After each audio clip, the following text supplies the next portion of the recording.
You searched how to buy shares of Pierre Vacances SA, a French holiday, residences, and resorts operator listed on Euronext under the ticker VAC.PA. This video is for educational purposes only and is not financial advice. To buy VAC.PA, you need a brokerage account, and I will use eToro as an example to show the process. After signing up, you must verify your account with an identity document and add funds before you can place a trade.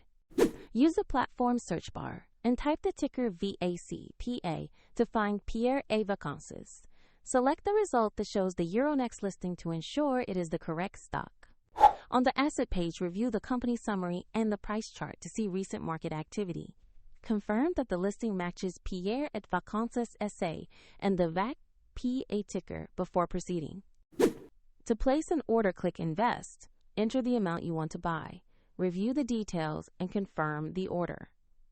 If the market is closed, the order may be queued or executed according to your order type, and the platform will prompt you to add funds if your balance is insufficient. After execution, your position will appear in your portfolio where you can monitor it.